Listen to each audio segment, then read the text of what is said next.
Pessoal, vamos começar a aula só relembrando o que nós vimos na segunda-feira. Que agora, como eu estou direto com vocês, pode ser que a gente misture um pouquinho os assuntos, né? Então, hoje é uma continuidade da aula de segunda. Então, sempre eu vou começar revisando um pouquinho, para a gente não misturar com outro assunto e saber exatamente qual é a matéria que nós estamos fazendo, tá? Vocês lembram o que nós vimos na segunda-feira? O que nós conversamos sobre os direitos dos consumidores? O que vocês lembram do que foi discutido? A única pessoa que não precisa falar é a Jaqueline, que acho que não estava na aula segunda, né? Eu acho que o resto todo mundo estava. O que vocês lembram dos assuntos? Quais foram os assuntos que nós conversamos na segunda-feira?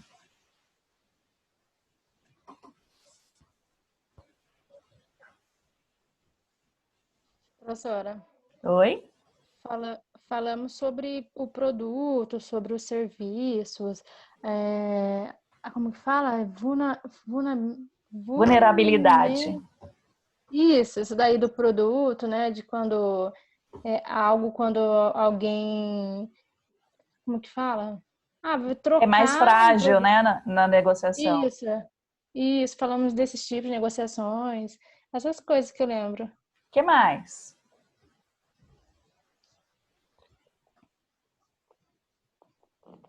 O que mais? O que vocês lembram aí? Nós conversamos na segunda-feira. O Procon também, né? Falamos um pouquinho do Procon, até tentamos É. entrar no site, né, mas estava lento para dar uma olhada. Uhum. Alguém mais lembra algum assunto que foi falado na segunda-feira? Alguns decretos. A legislação, né, o dos decretos, a lei. A diferença de cliente e consumidor. Essa vocês lembram bem, né? Sim. Sim. Falamos um pouquinho sobre o fornecedor, quem é o fornecedor, né? Quem pode ser considerado fornecedor de produto e de serviço, aonde você pode utilizar a Lei 8.078 de 1990, se você tiver algum prejuízo na compra de um produto ou de um serviço, quem é esse fornecedor que você pode utilizar com base nessa lei para pedir um ressarcimento, alguma questão, algum problema que você tenha aí com o produto. Mais alguma coisa que vocês lembram? Os 4 tipos de vulnerabilidade. Os 4 tipos de vulnerabilidade, nós falamos também, que era a vulnerabilidade de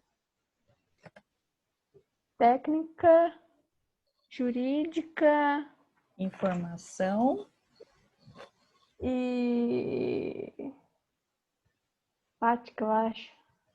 Qual? Fática? Fática. Isso. Então foram assuntos mais iniciais mesmo, né? Hoje nós vamos começar a ver realmente algumas questões mais relacionadas aí ao direito e se aprofundar um pouquinho mais nesse sentido. Eu vou compartilhar a tela aqui com vocês. Deixa eu abrir aqui a tela. Para a gente começar a conversar sobre a aula de hoje.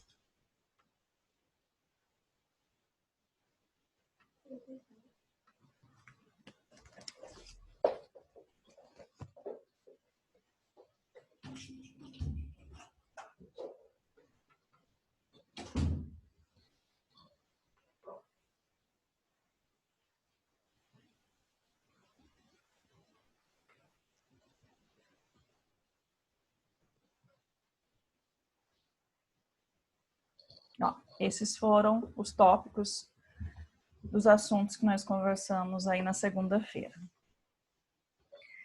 E como pesquisa, né? Eu deixei para vocês um vídeo falando do consumidor 1.0, 2.0, 3.0 e para vocês pesquisarem um pouquinho sobre o consumidor 4.0, que é o consumidor atual aí que faz compra de produtos e de serviços, tanto de forma presencial como também pela internet, né? Também da forma virtual. Eu olhei as respostas que vocês colocaram, mas eu queria que vocês falassem um pouquinho, né? Para vocês, o que é esse consumidor 4.0, esse consumidor onde nós nos enquadramos, né? Onde nós estamos hoje, no ano de 2020. Quem é esse consumidor nesse momento? Alguém quer falar? Professora, Oi. eu acho que esse consumidor é o consumidor, o 4.0 é o consumidor exigente. Ele busca por outros meios pela internet avaliações, insights, essas coisas, para verificar as opiniões dos outros e aí sim comprar o produto. Então a empresa fica meio que. E antes do 3.0, também, a gente também precisava dessas coisas, mas não era tão exigente, não era tão ampliada como hoje. Isso. Alguém quer complementar? Eu acho que o 4.0 é, além de você comprar o produto, pesquisar o produto, é o serviço que eles oferecem, a forma que eles tratam o consumidor. Então, eu acho que isso faz diferença no 4.0. Isso. Mais alguém?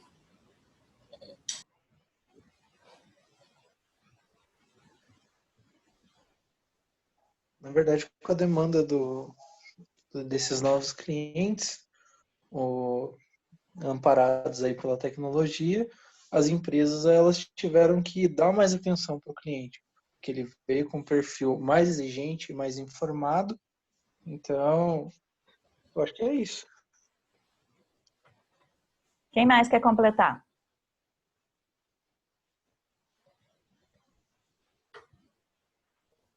Eu acho que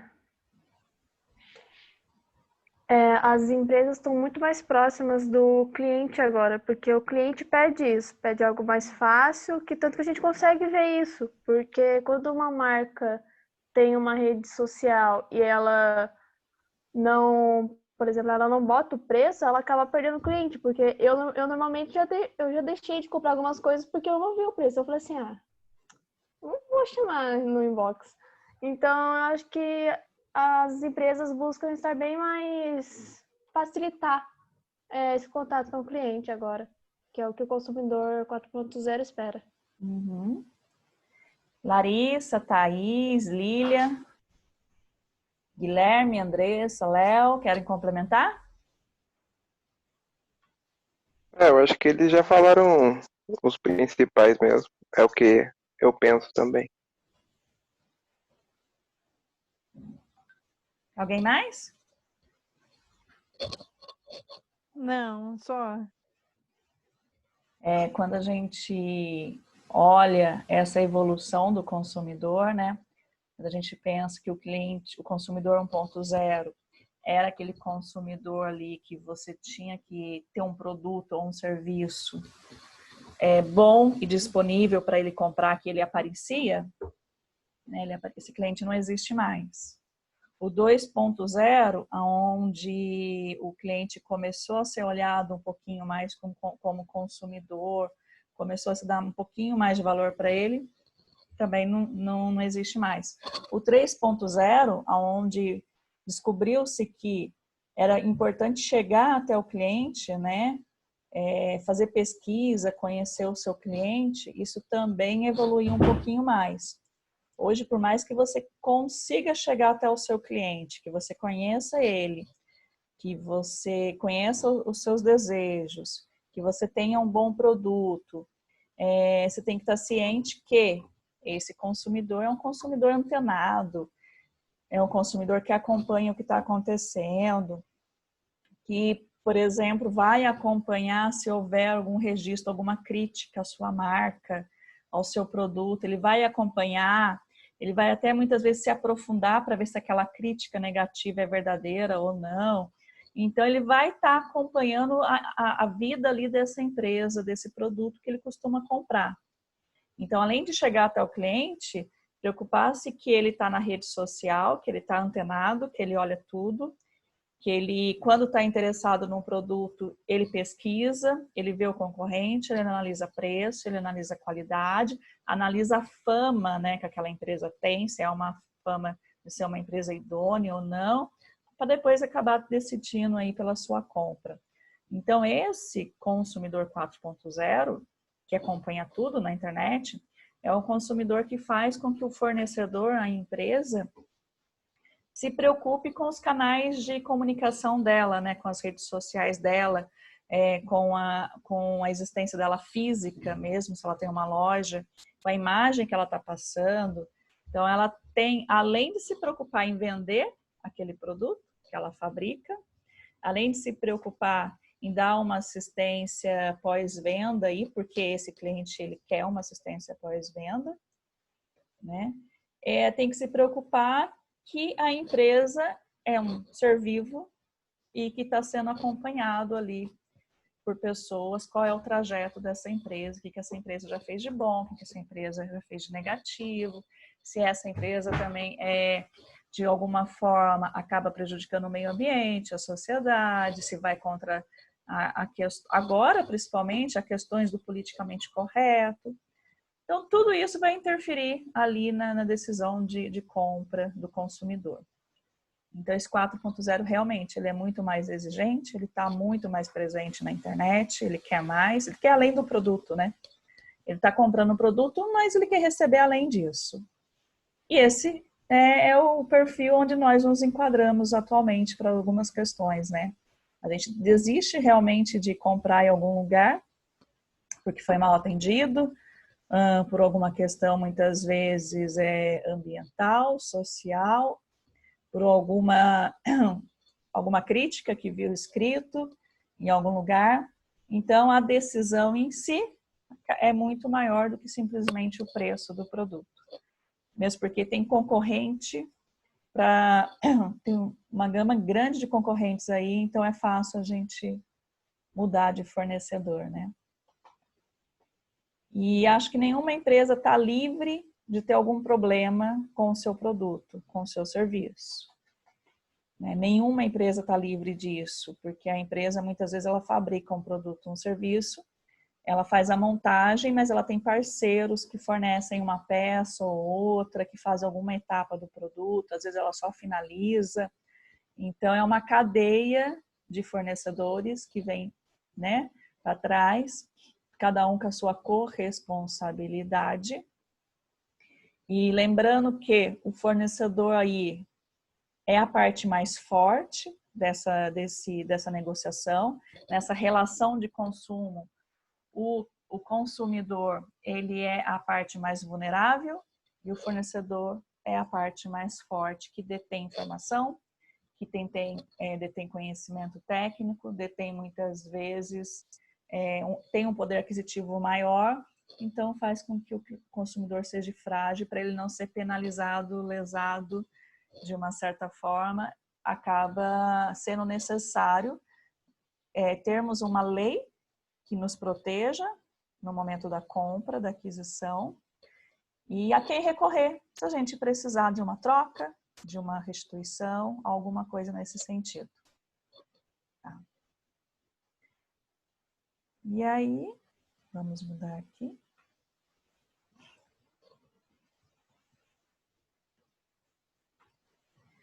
Mas hoje vamos entrar um pouquinho numa parte da lei para a gente entender os direitos básicos, tá? E falar de alguns direitos. Na aula passada, nós falamos de algumas coisas que estavam na disposição geral, que era o capítulo 1, né, e o capítulo 2, que é onde a gente acabou citando sobre a vulnerabilidade. Então, hoje, nós vamos falar um pouquinho do capítulo 3. E o slide não muda? Mudou. Vocês vão ver escrito dentro dessa lei, em vários artigos, a palavra vício. Pode ser vício oculto ou simplesmente vício. Só essa palavra. Sempre que vocês verem essa palavra vício escrita, ela está representando aí o defeito e a falha do produto. Só que aquele defeito, aquela falha, que nós não percebemos no momento da compra. Ele não é uma falha ou um defeito totalmente aparente. Tá? É uma falha, um defeito que você às vezes vai perceber quando você chegou com o produto na sua residência. Então, essa falha, esse defeito, que faz com que muitas vezes o produto não funcione, em várias situações, você, consumidor, tem o direito da troca, tem o direito da devolução, tem o direito da restituição, tá? E por mais que você já esteja com o produto na sua residência, que você já tenha retirado o produto da loja, então isso é um direito seu também. Então aqui tem até uma ilustraçãozinha de uma televisão quebrada, tá? E aí tem uma outra palavra também, que é a palavra fato, que vai estar dentro da lei. Então o vício, né? Vamos imaginar assim, as duas palavras às vezes pode dar a impressão de ser a mesma coisa. Mas o vício é quando a falha e o problema não te atinge diretamente, não te machuca como consumidor. Então, por exemplo, aqui tem um exemplo, liquidificador que tem um problema na hélice e ele gira devagar, acaba não fazendo a função que ele tem ali, né, de liquidificar o produto. Então, mas ele não machuca ninguém. É um defeito ali do produto,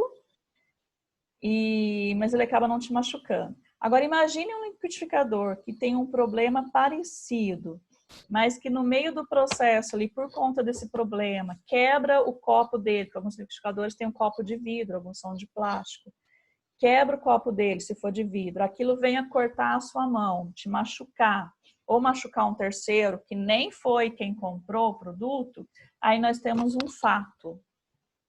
Então, dentro da legalidade, da forma correta de eu fazer uma reclamação, de eu formalizar isso no PROCON, em algum lugar, eu tenho essas duas palavras que podem ser utilizadas. Um vício, quando esse problema não vem realmente atingir ninguém diretamente, e fato, quando acabar ocasionando ali um incidente ou um acidente. E aqui já tem até os artigos da lei sendo mencionadas, onde se aprofunda nesse assunto. Então, o vício, você vai ter ele mencionado e explicado no artigo 18 e 19, se for de produto, no artigo 20, se for de serviço, e o fato do produto vai ser no artigo 12 e 13, e se for de serviço, no artigo 14. Tá? São duas palavrinhas aí que você vai encontrar dentro da legislação. Tranquilo? Sim. Sim. Sim. Ninguém quer perguntar nada? Não? Vocês já tiveram algum problema relacionado a vício ou a fato com algum produto ou serviço que vocês tenham adquirido? Não. Não, professora, a não ser que eu tenha, mas nunca reparei, não. Qualquer um dos dois problemas que vocês venham a ter, ou que o cliente de vocês, se comprar algum produto ou serviço que vocês vendam, né, comercializem, essa reclamação pode ser feita junto ao PROCON, tá?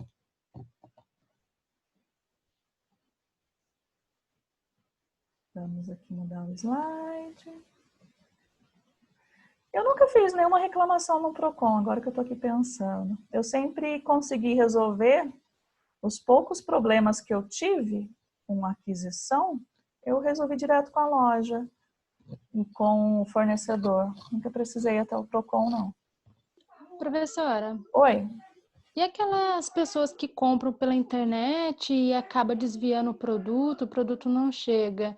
Porque eu tenho conhecidos que já aconteceu isso. Uma moça que trabalha comigo, ela comprou, acho que um celular pela internet, veio só a caixinha sem o produto dentro da caixa. E ela disse que ela não conseguiu até agora ganhar na justiça nem nada, correu atrás, deu um problemão. A internet é um meio comercial mais recente, né, do que o PROCON, mas já existe sim cláusulas previstas para a internet. Tanto eu fiz assim nesse gesto que você falou, porque o nosso exercício hoje é sobre as vendas pela internet. Ah.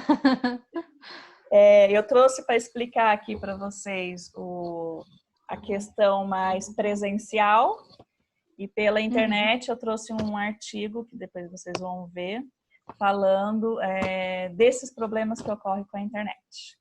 Mas sim, Tá. até as compras pela internet já tem sim respaldo legal. Mas assim, eu vejo que as empresas que vendem pela internet, as empresas mais conceituadas, né, que estão aí mais tempo no mercado e que não querem de forma nenhuma prejudicar a sua marca, elas têm se esforçado muito nesse sentido. Porque você vender pela internet e já de início ter algum problema relacionado a atraso de entrega, mercadoria errada, essas questões, você está realmente causando um impacto negativo ali na sua marca muito grande, né, na sua empresa. Isso. Mas a internet hoje, a representabilidade que a sua empresa tem pela internet é muito maior como se fosse no passado fisicamente.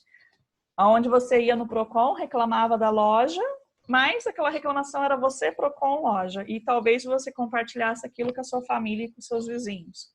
Agora, hoje, pela internet, as pessoas vão lá, deixam um registro. E as pessoas estão mais atentas realmente a querer indenização, a querer troca. O que o PROCON sempre aconselha é realmente comprar de lojas que tenham recomendações, que sejam conhecidas, tomar um cuidado muito grande com a questão de digitar o número do cartão de crédito, né? Aquele código de segurança que vem atrás. Mas eu acho que esses foram problemas muito iniciais. Eu acho que quem costuma comprar hoje já vai comprando de alguns sites mais conhecidos, assim, que já tenham uma credibilidade maior. Quando eu vou comprar, alguns sites que eu desconfio, que eu acho estranho, eu não compro, não. Eu fico com o pezinho atrás aí, porque a gente ouve falar, bastante pessoas falar que comprou um laptop e recebeu uma caixa com tijolo, né? Então. Então, a gente escuta isso. Mas já tem, sim, cobertura, sim. Tá bom. Código de Defesa do Consumidor também ele utiliza duas palavrinhas, se a gente precisa entender o significado dela, que é a palavra publicidade enganosa e publicidade abusiva. São duas coisas diferentes. Aqui tem até uma ilustração de uma pessoa que comprou algo por uma imagem e depois, ao receber esse produto, fica insatisfeita, porque parecia que a foto, a imagem ou o vídeo, o produto era maior. A princípio, batendo o olho aqui, vocês acham que foi uma propaganda, uma publicidade enganosa ou abusiva? Enganosa. Acho que enganosa. Enganosa. E isso acontece bastante. Acho que talvez esse seja um descontentamento quando a gente compra alguma coisa, às vezes, pela internet, né? Não falando de produto eletroeletrônico, que a gente sabe o tamanho. Quando a gente compra, a gente olha qual é a especificação técnica do celular, da televisão. Você está sabendo exatamente o que você está comprando ali. Mas acaba que sendo enganosa, muitas vezes, nesses produtos que são fabricados de forma caseira, como um lanche, um jantar que você compra, algum delivery, alguma coisa nesse sentido, porque aí realmente, quando você olha a foto da comida, no cardápio que eles te mandam a foto, aquele negócio brilha, né? Tem cor, é vivo, parece que é grande, aí você compra e vem aquele negócio em miniatura. Aí aqui, nesse caso, realmente tem mais chance de você ter uma publicidade enganosa. E a publicidade enganosa, ela também está prevista dentro do Código de Defesa do Consumidor e a abusiva também. Tá?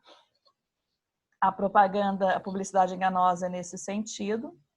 E a publicidade abusiva está relacionado ao fato de, por exemplo, aqui tem mais uma de enganosa, ó, só para a gente ilustrar aí. A criança vê a imagem de um brinquedo na televisão e quando chega o brinquedo não é assim tão bonito como ela viu, né? Então aqui nessa situação você pode pedir também restituição, troca.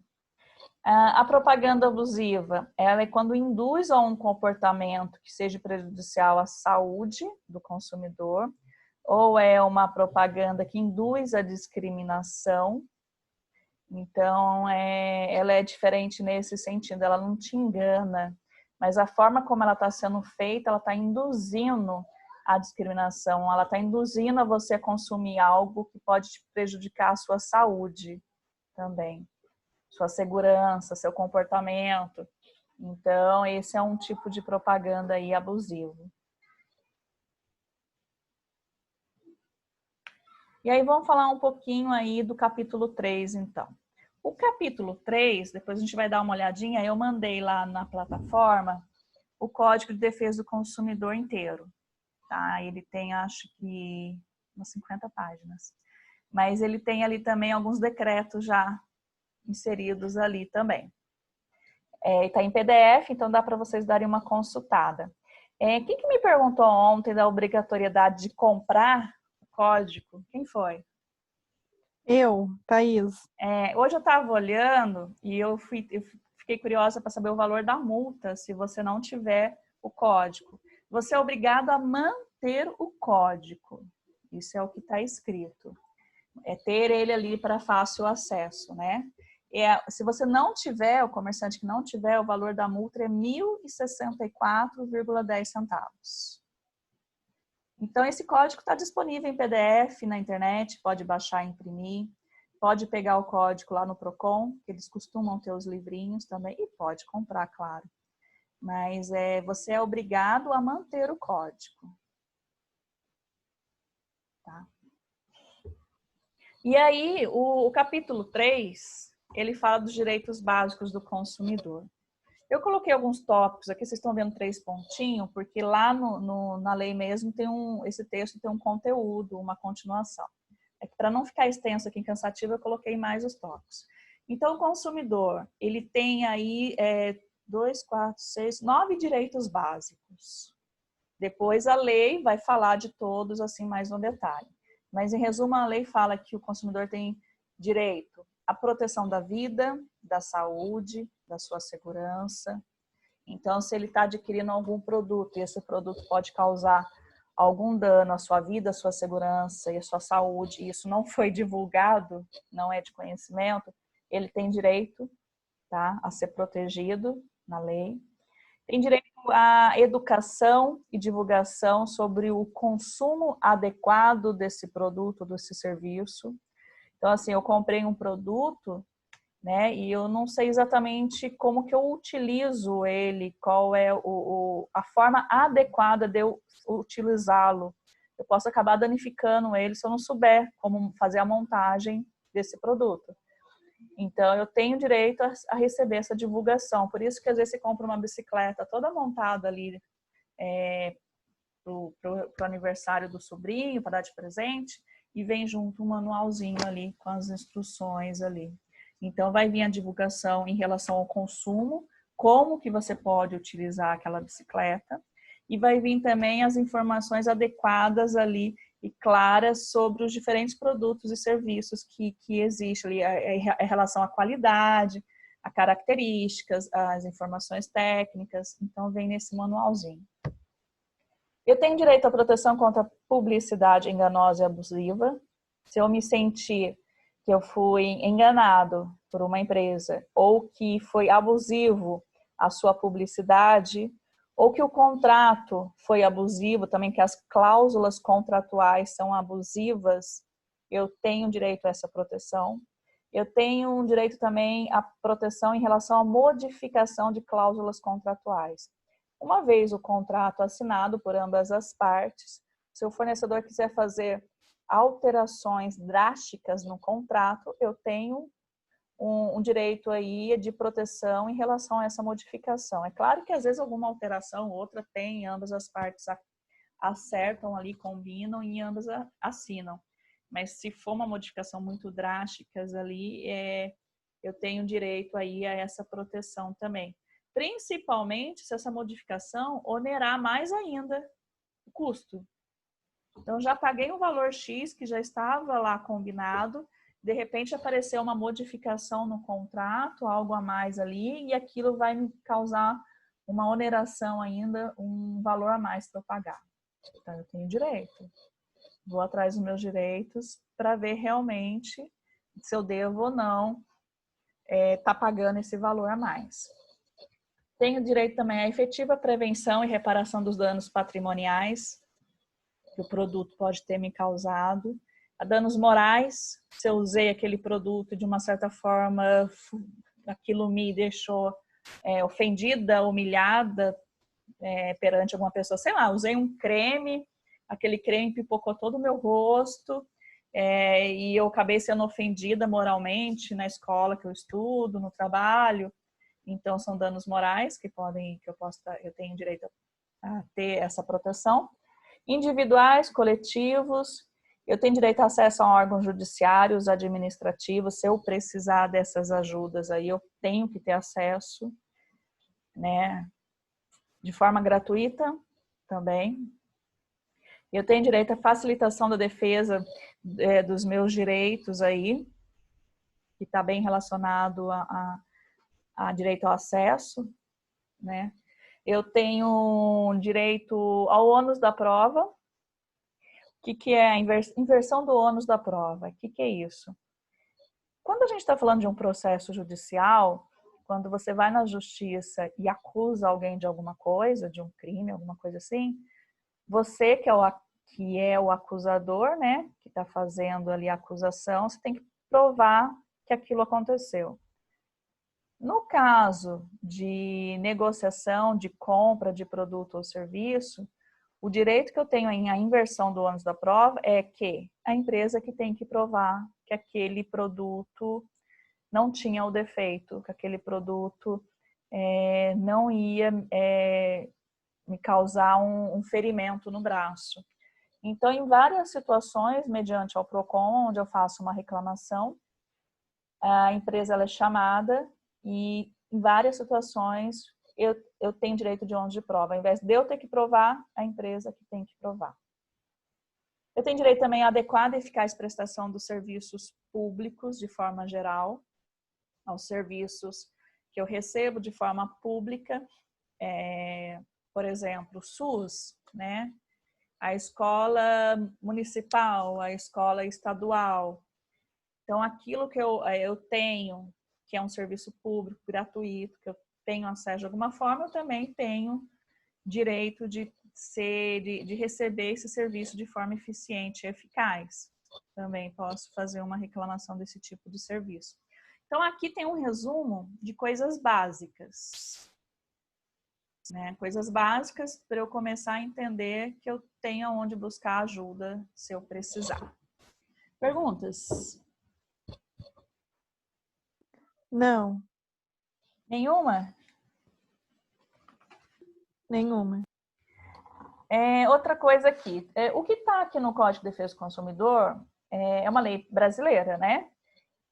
Se eu estou fazendo uma venda para o exterior, se eu estou comprando algo do exterior, então essa não é a única lei que deve ser seguida.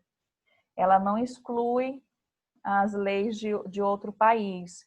Então, eu também tenho que entender, interpretar e me basear também na legislação de um outro país, se for o caso, tá? O que está escrito aqui... O que está escrito aqui não são os únicos direitos, né, e deveres também que eu tenho. Eu preciso consultar outra legislação. E também, se por acaso o produto que eu estou comprando pertence de uma certa forma, é responsabilidade de mais de um fornecedor, então eu tenho aí a loja, eu tenho a fábrica, eu tenho a fábrica que montou, eu tenho a fábrica que forneceu as peças. Então, eu me senti lesada pelos três. Pela loja, me senti lesada pela fábrica que montou e, consequentemente, esse problema veio de uma peça desse produto. Então, tem 3 fornecedores que vão sim, em algumas situações, dividir essa corresponsabilidade e é mais de um autor. Eu tenho mais de um fornecedor aí que vai estar sendo, ter que responder esse processo aí administrativo, esse processo judicial, que vai estar sendo chamado aí para dividir essa corresponsabilidade aí entre eles. Tranquilo? Sim. Sim. E aí vamos entender um pouquinho da lei, né? Porque a lei ela é grandiosa. Se você pega ela assim, você se assusta. Onde eu vou achar a informação, né? Vamos entender como funcionam as informações dentro de uma lei. A gente precisa entender. Acho que o celular do Léo caiu. A gente precisa entender que a lei ela é dividida de uma certa forma, porque os assuntos eles começam a ser falados de forma mais genérica no início, e depois eles são colocados novamente de uma forma mais explicativa. Então, a lei, ela tem, por exemplo, artigos. Se vocês repararem, esse artigo que nós estávamos vendo era o artigo 6. O artigo 6 está dentro do capítulo 3. O capítulo 3 da lei, dessa lei aqui, tem o artigo 6 e o 7. Então, nós temos o artigo sequencial, que vai do 1 até onde precisar, artigo 60, artigo 80, artigo 90, ele vai até a numeração que é necessário. E, às vezes, o assunto é tão complexo que você divide por capítulo, porque fica o capítulo das informações gerais, fica um capítulo específico do assunto, depois às vezes tem um capítulo só de penalidades, que é onde teriam as multas, só para dividir os assuntos, né, para organizar. Tenho ainda o inciso, tá? Esse que está aqui é uma outra lei, tá? Não tem nada a ver com o que nós estamos vendo, mas só para vocês entenderem. Então, eu tenho um artigo. Esse artigo pode ter vários incisos dentro dela. Aqui é uma lei que fala do imóvel rural, da cobertura que tem que existir de vegetação nativa. Então, olha, o inciso 1 fala desses terrenos que estão localizados na Amazônia. O inciso 2 fala dos terrenos que estão nas demais regiões. Então, o inciso, ele já é colocado para diferenciar, de repente, ali, algumas particularidades. Então, assim, inciso 1 pode falar, por exemplo, na cidade de São Paulo, as regras são essas. Na região norte, as regras são essas. Então, ele vai dividir um pouquinho quando existe essa diferenciação. E aí nós temos as alíneas. As alíneas vêm dentro do inciso, porque diz respeito a esse inciso, tá? Então, esse detalhe que está aqui é referente à região da Amazônia. E nós temos o parágrafo. O parágrafo já é quando eu tenho uma continuidade de regras. Então, eu tenho o parágrafo 1, que vai falar da regrinha de fracionamento. Eu tenho o parágrafo 2, que fala da regrinha de reserva. Eu tenho o parágrafo 3, que fala da implantação de alguma coisa. E o quarto, que fala de uma exceção que existe no inciso 1. Tá? Aqui é só um exemplo. Então, o que vocês mais vão ver dentro de uma lei, de uma legislação? Os artigos sequenciais. Tem artigo que está sozinho, não tem inciso, não tem a linha, não tem parágrafo, ele é curto. Tem artigo que vai ter só inciso, tem artigo que vai ter inciso e a linha, tem artigo que vai ter só artigo e parágrafo, tá? Então, vai depender um pouco do conteúdo que está sendo explicado ali, detalhado. Deu para entender um pouquinho? Sim. Tá. E sempre assim, ó, a linha pertence ao inciso, o parágrafo pertence ao inciso, tá? E todo esse conteúdo aqui que tá é referente a esse artigo. O artigo está falando de forma geral, embaixo começa a vir os detalhes. A nossa lei, a Lei 8.078, de 11 de setembro de 1990, ela está dividida dessa forma. Ela tem 6 títulos dentro dela. Vamos entender essa divisão aqui, ó. O título 1 fala de direitos do consumidor. O título 2 fala das infrações penais, as multas aqui, ó, aparecendo. O título 3, ele fala da defesa do consumidor em juízo, na justiça. Então, aqui tem informações importantes para quem está nesse momento aqui de defesa na justiça. Aqui, se alguém foi multado por algum motivo, algum fornecedor foi multado, ou se é necessário fazer essa multa, essa autuação, é aqui dentro da infração penal que vai buscar as informações necessárias. O título 4 fala do Sistema Nacional de Defesa do Consumidor, tá? Que existe. O título 5 fala da Convenção Coletiva e o título 6, disposições gerais, finais. Aqui começa a encerrar tudo. E aí, dentro do título, eles ainda dividiram em capítulo para poder organizar, para as informações não ficarem soltas. E isso está mudando sozinho. Então, dentro do capítulo 4, na verdade, dentro do título 1, eu tenho o capítulo 1, disposições gerais, que foi que nós conversamos na segunda-feira.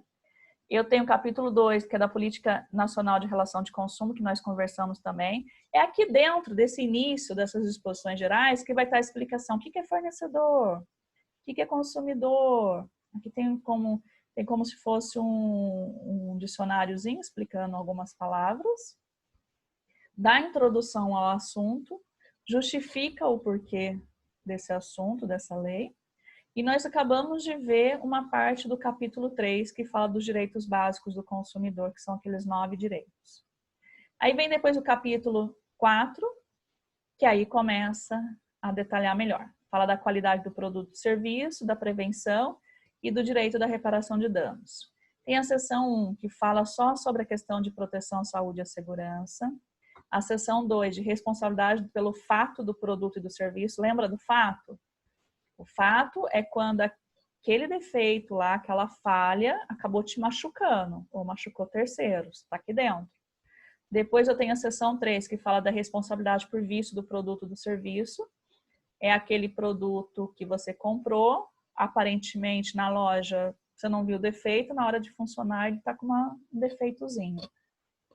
Depois a seção 4 fala da decadência e da prescrição. A 5 da descrição da personalidade jurídica, que começa a falar um pouquinho do fornecedor. Aí o capítulo 5 já fala de práticas comerciais, ó, o capítulo 4 falou do produto e do serviço, né? Da qualidade, dos danos. O capítulo 5 fala da prática comercial, que está falando do fornecedor. O que o fornecedor não pode fazer, tá? Aqui, se vocês estavam naquele bate-papo que nós tivemos sobre o órgão público, né, como que funciona a compra de produtos, acho que vocês devem lembrar que foi falado lá pelo nosso convidado que no órgão público pode ser feito somente o que está previsto na lei. Na empresa privada, se não tiver sido regulamentado por lei, também pode ser feito. Agora, na pública, não. A pública é um pouquinho mais rígida nesse sentido. Então, aqui nesse capítulo 5, ele fala das práticas comerciais e está falando o que não pode ser feito. De uma certa forma, é isso, o que não pode ser feito. Então, se não está escrito aqui, na indústria, então subentende-se que pode ser feito. Tá? Porque não está escrito aí pode ser feito.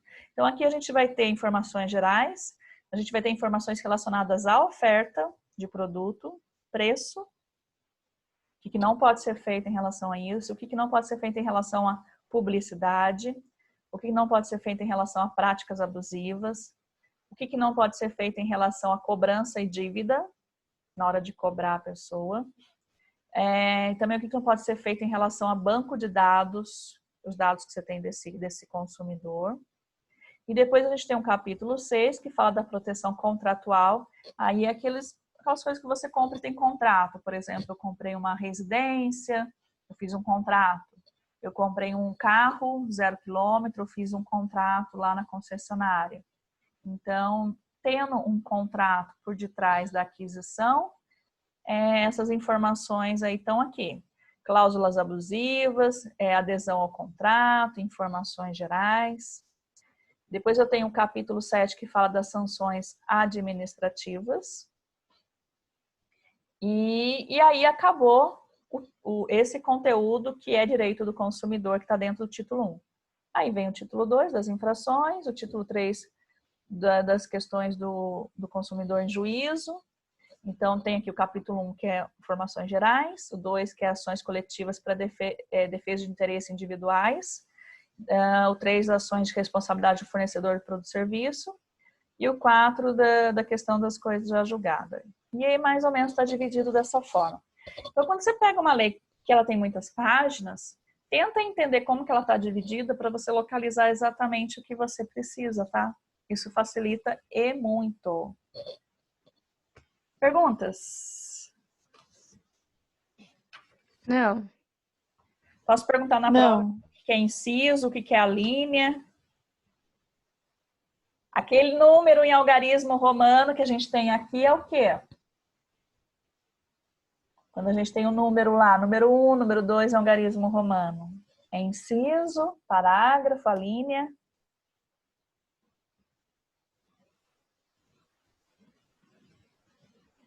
Ninguém quer arriscar? Inciso. Inciso. Aqui, ó, algarismo romano. Inciso. A linha é a letrinha minúscula do alfabeto, tá?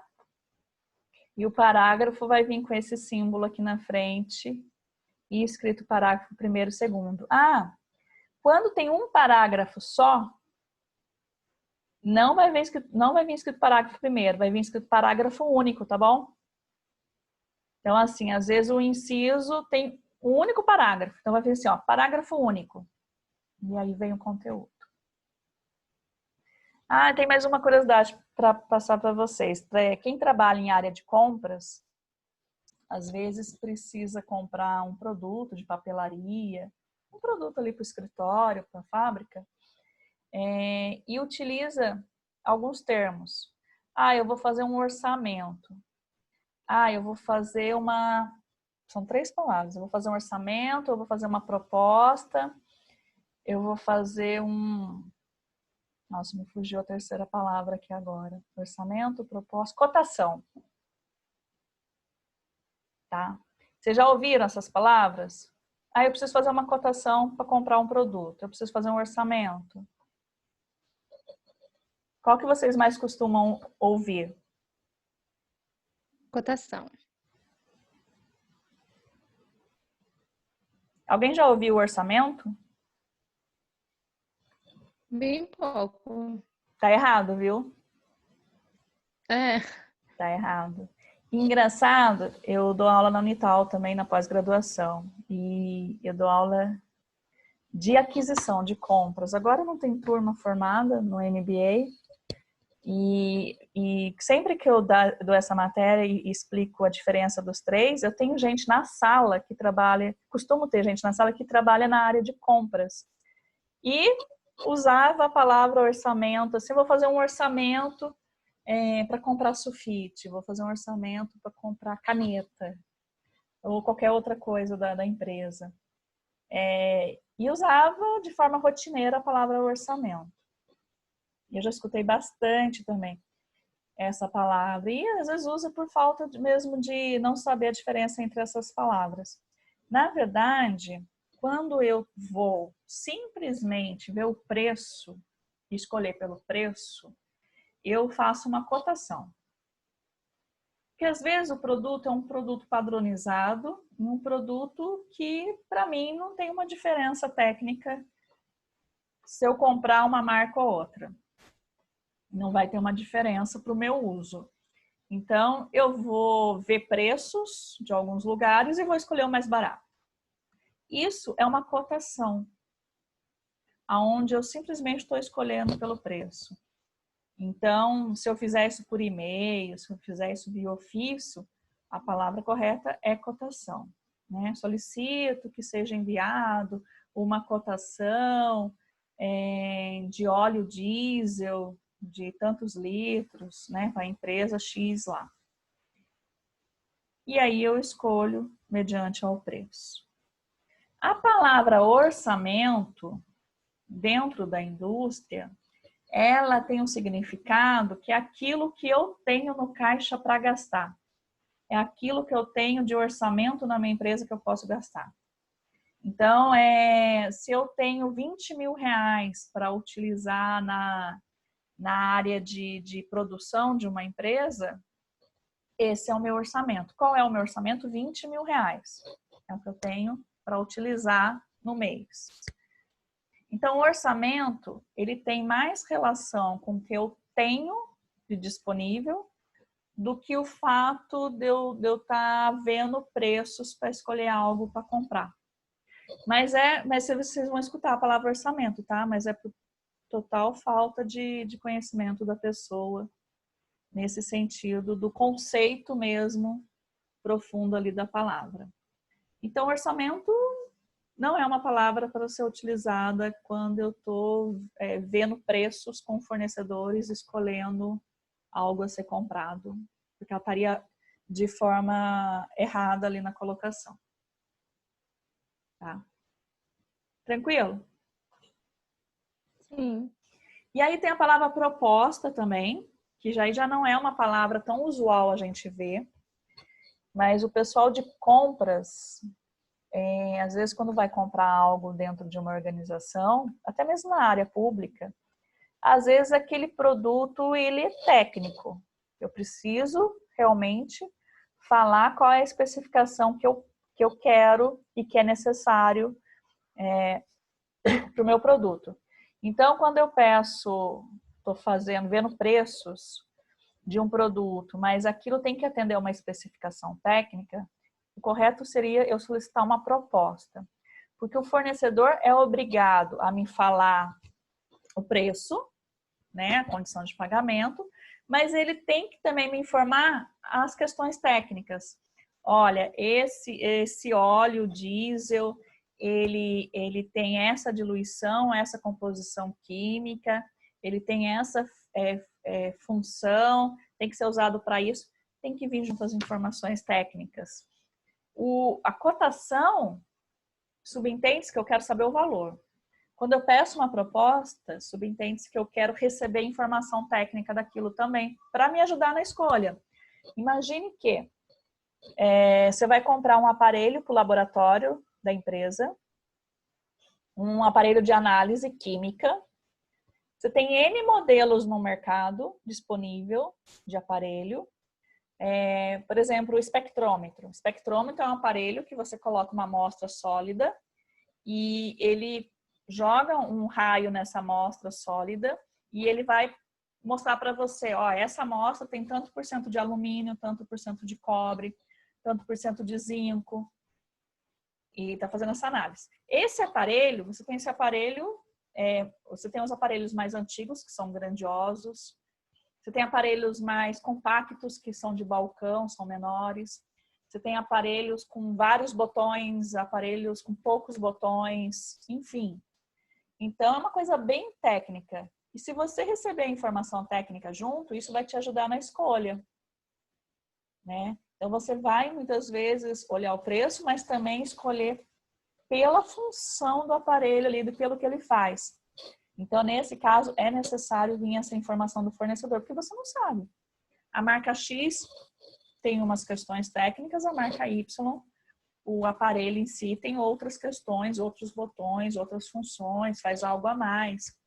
Então, quando você fala proposta, é que você quer receber a parte técnica, então vai vir além do preço, vai vir umas 3, 4 folhas ali explicando os detalhes do aparelho.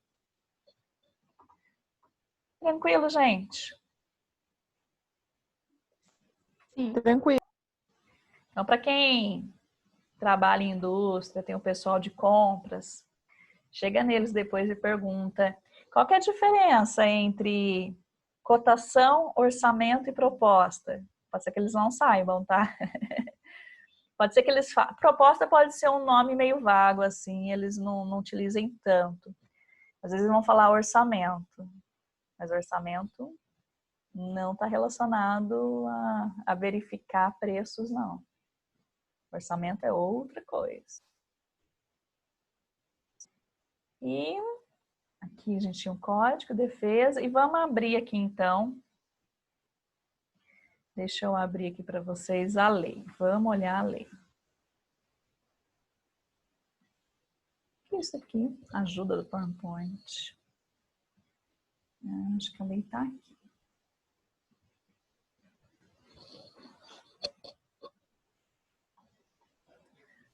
Deixa eu ver quantas páginas ela tem. Acho que não vai aparecer. 116 páginas. Tá pouco? Mas é que aqui tem os decretos, tá? Acho que só da lei é umas 50 páginas. Deixa eu colocar a imagem de vocês aqui pro lado.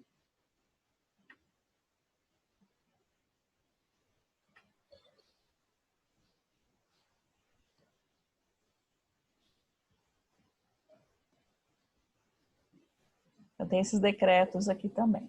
Olha, o sumário dela é aquilo que nós estávamos olhando ali, que é a divisão dela. Ela vai da página 5 até a página 50, ó, disposições finais. Depois, aqui tem junto os outros decretos. Vamos dar uma olhadinha nela?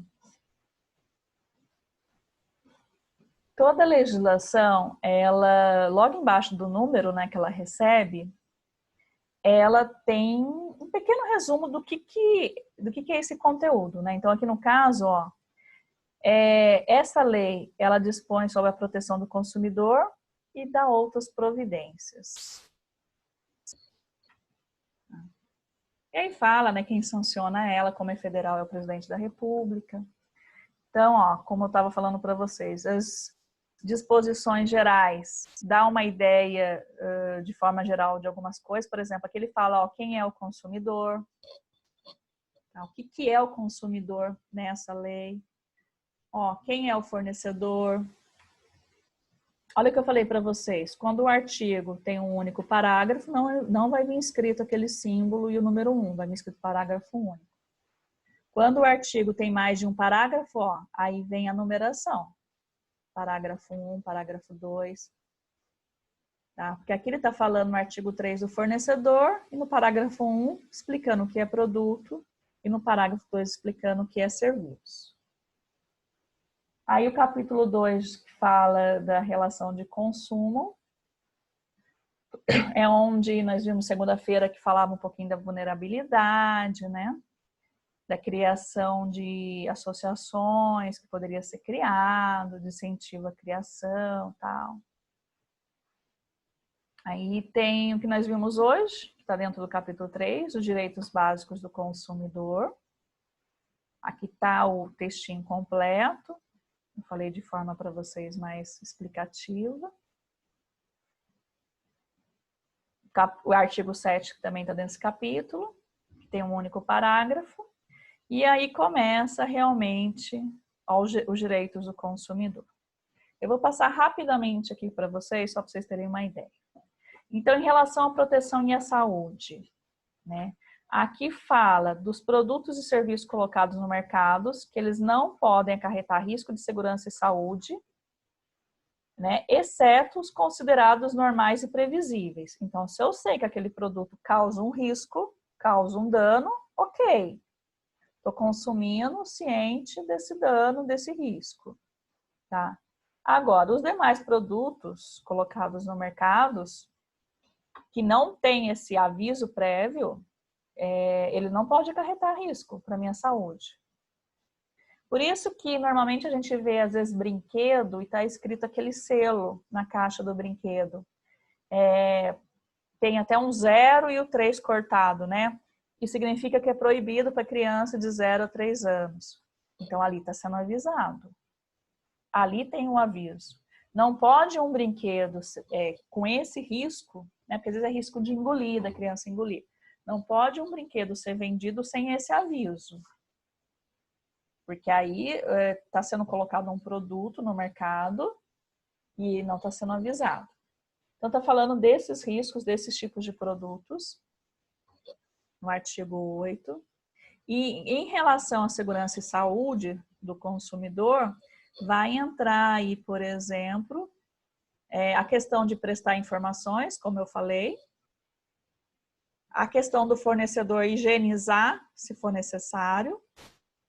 Tá? O artigo 9 já fala do produto e serviço com potência de ser nocivo, tá? Aqueles produtos nocivos que você pode consumir.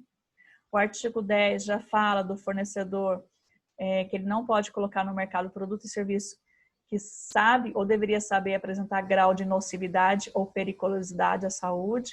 E aí também tem os detalhes. O artigo 11 foi vetado.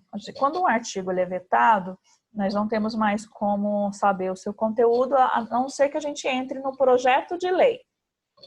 Mas o projeto de lei não é lei. Projeto de lei, às vezes a gente vê lá, projeto de lei número tal. É só um projeto.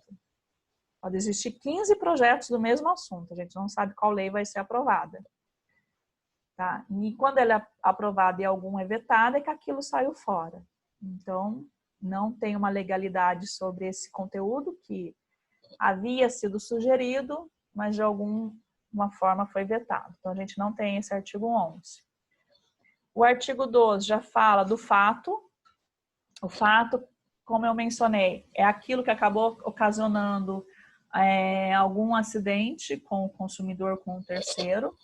Então, aqui fala do fabricante, do produtor, do construtor nacional, estrangeiro ou importador, que eles, independente da existência de culpa, né, pela reparação dos danos, né, causados aos consumidores por defeitos, decorrentes do projeto, da fabricação, da construção, da montagem, da fórmula, da manipulação, da apresentação, do acondicionamento do seu produto, bem como por informações insuficientes ou inadequadas sobre sua utilização e risco. Então, isso é responsabilidade do fornecedor, independente da existência de culpa.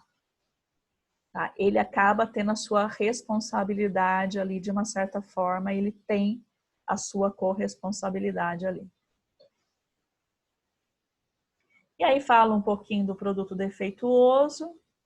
O produto defeituoso é quando não oferece a segurança legítima que se espera, pode levar em considerações a sua apresentação, o seu risco, a época que ele foi colocado em circulação,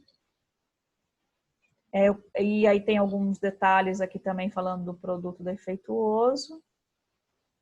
O 13, o comerciante é igualmente responsável. Então, o produto tem uma marca, fabricante responsável, comerciante que vendeu também, cada um com a sua corresponsabilidade. Isso está no artigo 13. O artigo 14 fala do fornecedor de serviços, da sua responsabilidade. O artigo 15 e 16 está vetado. O 17 fala sobre os efeitos dessa seção, equipara-se aos consumidores todas as vítimas do evento. Ou seja, se foi o consumidor que comprou, se foi terceiro, se foi 2 pessoas, 3 pessoas, 4 pessoas que foram envolvidas ali como vítima. Tá? Então, se teve 3 pessoas envolvidas, elas também estão equiparadas ali ao direito de quem comprou, do consumidor, se ele também se machucou. Tranquilo, fica mais fácil assim a gente entender uma lei quando a gente sabe aonde está exatamente ali cada conteúdo? Fica mais fácil? Sim. Professora, até agora eu não consegui identificar direito o inciso. O inciso, aqui, ó, isso aqui é um inciso. Deixa eu subir aqui. Esse 1 e 2 aqui, ó, em algarismo romano, isso é um inciso. Ah, tá. O que Mas aí isso quer? O que isso quer dizer? Eu tenho um parágrafo, parágrafo 3º. O fornecedor de serviço só não será responsabilizado quando provar que tendo prestado o serviço, o defeito inexiste, que a culpa exclusiva do consumidor ou de terceiros. Então, assim, por exemplo, o rapaz veio e consertou a minha pia que estava vazando. Então, se ele provar que ele foi lá, prestou o serviço e o defeito não existe, é inexistente, ele não é responsabilizado. Ou se ele provar que a culpa foi do consumidor porque abriu a pia errada, entendeu? A gente está falando de fato, né? Vamos imaginar que... Vou dar até um outro exemplo para sair da pia. Vamos imaginar que foi aquele liquidificador do vidro. Aí o fornecedor foi lá, olhou, não tem defeito. O vidro está intacto. Então, por que o consumidor está falando que se cortou com o copo do liquidificador se está lá inteirinho? Então, inexiste esse defeito. Ou o fornecedor prova que o vidro trincou por exclusiva culpa de quem estava manuseando, porque rodou o copo do liquidificador do lado errado.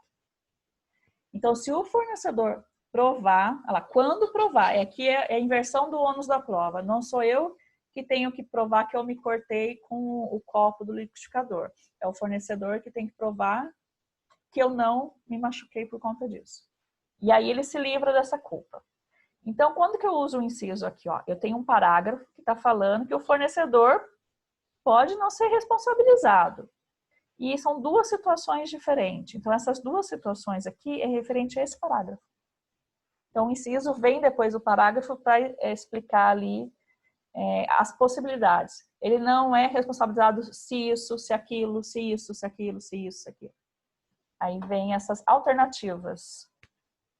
Entendeu? Ah, entendi. E aqui é o parágrafo 3º. Aí depois, quando entra o artigo, daí no artigo, que nem o 17 aí, ele explica, essa explicação faz parte do artigo mesmo, né? Se tivesse alguma outra explicação embaixo, ele seria o artigo, não é parágrafo nem nada. Olha aqui, eu vou voltar aqui um pouquinho. Ó. Artigo 12. Fala do fabricante, do produtor, do construtor, nacional, estrangeiro, do importador, né? Aí fala. Aí o artigo 13 é o comerciante. Aqui está todo o conteúdo do comerciante. O artigo 14 é o fornecedor de serviço, porque no 12 era de produto, né? Então, cada artigo é um assuntozinho específico. Tá. E aí, esse artigo 14 tem 2 parágrafos, tá? E esse inciso aqui, ó, esses 3 incisos é do parágrafo 1º, e esses 2 incisos aqui é do parágrafo 3º. O parágrafo 2º não tem inciso, ó, porque essa frase por si só já tá clara.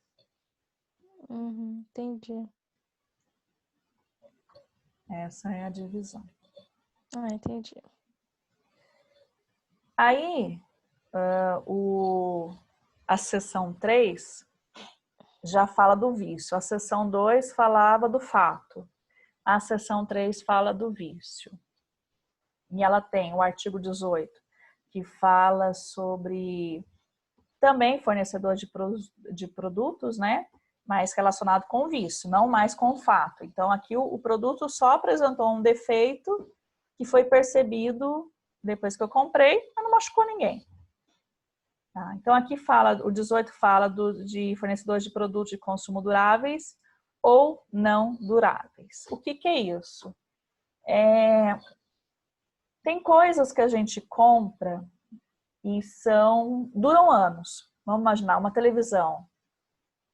Uma televisão bem utilizada, sem nenhuma danificação, não fica caindo nada, tranquilo, tranquilo, você fica mais de 10 anos com uma televisão. Um carro, às vezes, você fica aí uns 8 anos, 10 anos com um carro. Uma casa, você fica uma vida inteira com uma casa. A geladeira, você fica. Então, são produtos duráveis. Eles duram mais. Agora, por exemplo, um celular. Nós já pegamos o hábito de trocar o celular aí a cada 1 ano, 2 anos, né? Tem gente que troca celular até menos tempo do que isso. Então, o celular já não é um bem assim tão durável, ele dura menos. Ainda tem, não está escrito aqui, ainda tem os produtos descartáveis.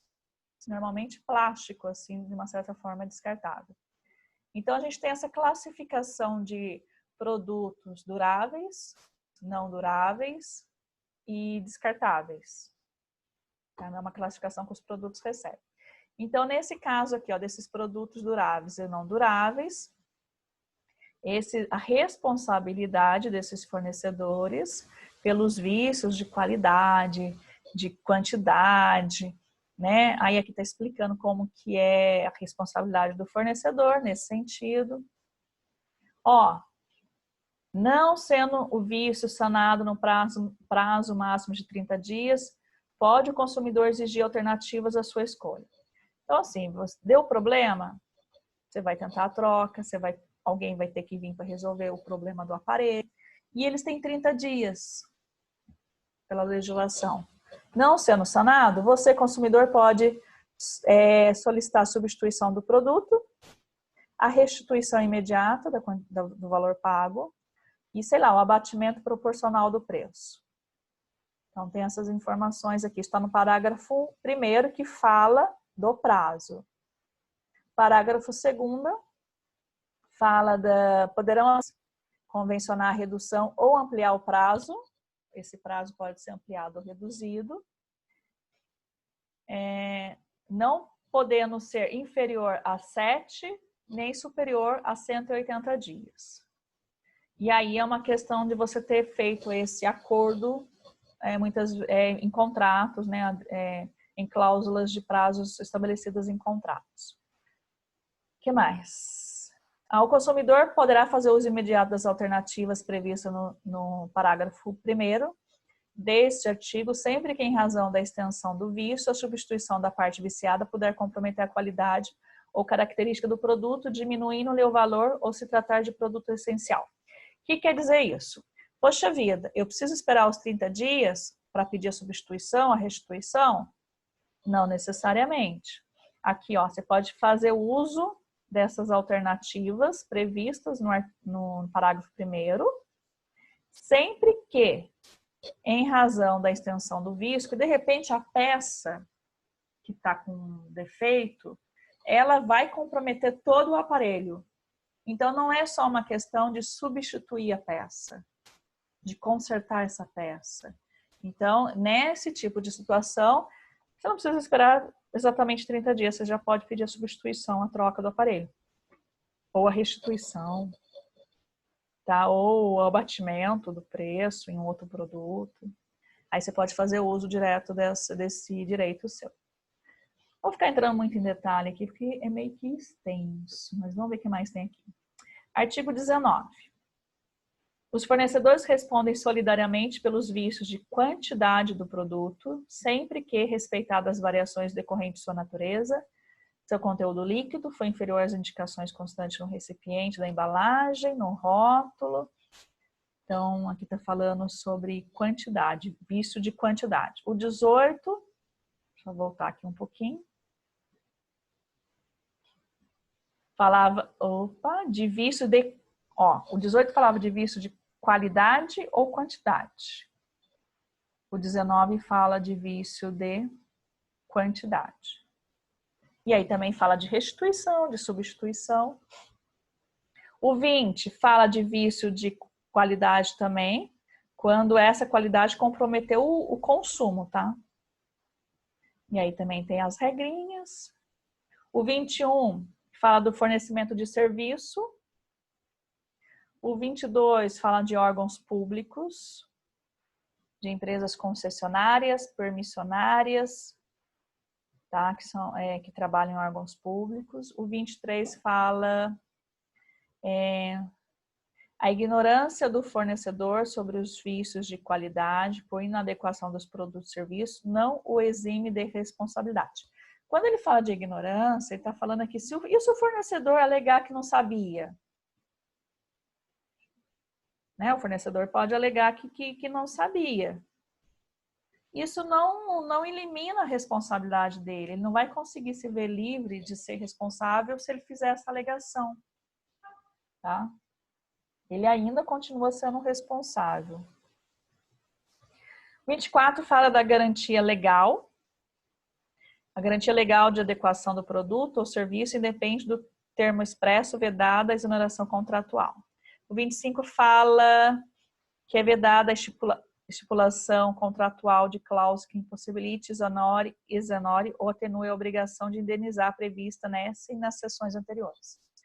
É vedado, não pode um contrato feito tentar desobrigar o fornecedor de uma responsabilidade que está prevista aqui. Então, por mais que você assinou um contrato e o fornecedor alegue que, eu não sou responsável, ó, você assinou aqui, você sabia que eu não ia ser responsável quando eu te vendi esse produto. Mas se esse produto ou esse serviço tiver respaldado aqui na lei, o contrato que o fornecedor fez não tem valor em cima dessa lei. Ele não vai conseguir se ver isento. Tá? E acho que eu vou parar na 25 aqui para não ficar muita coisa. Então, aqui nós falamos um pouquinho do fato, né, do que está ali dentro, falando de fato. Falamos de vício, falamos dos 9 direitos básicos. O que mais? Da responsabilidade do fato, da responsabilidade do vício e da questão da proteção da saúde e da segurança do produto e do serviço. Gente, perguntas? Não. Não. Não? O que eu deixei lá para vocês, ó, de material extra? Hoje não tem vídeo, não.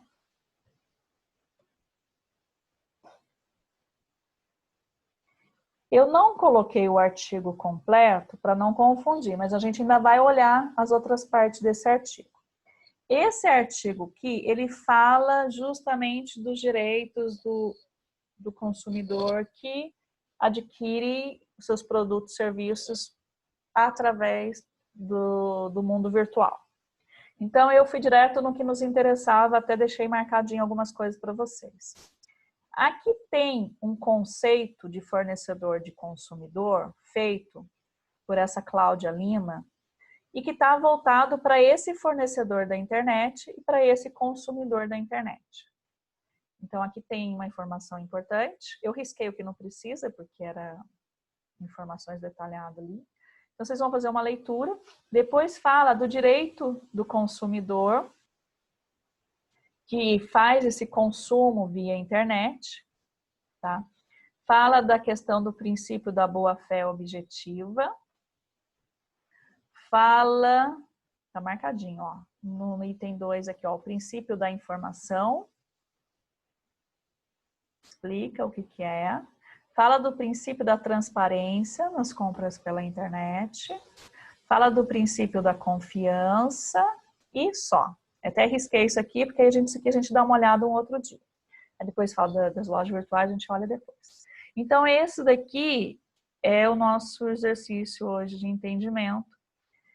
Tá lá um link com o Google Forms para vocês explicarem com suas palavras. Hoje não é de alternativa, não vai vir resposta imediata.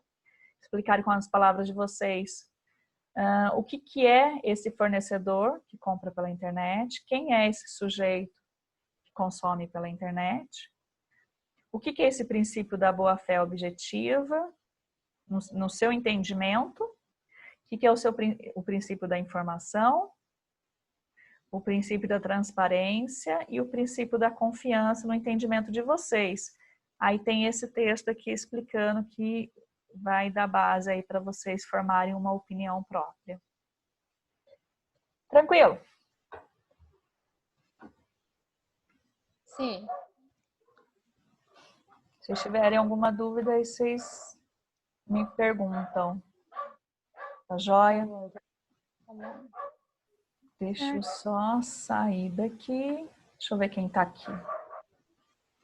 Eu acho que entrou menos pessoas do que ontem.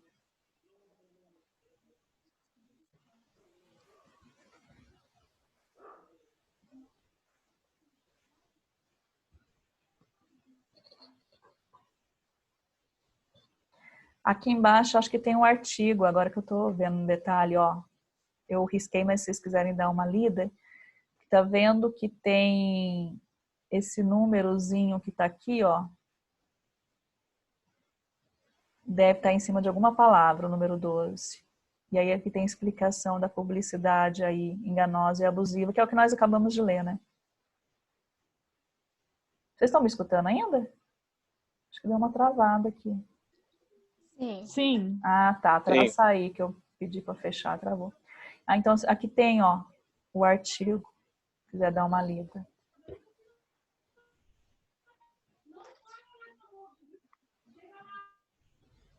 Opa, agora a gente saímos.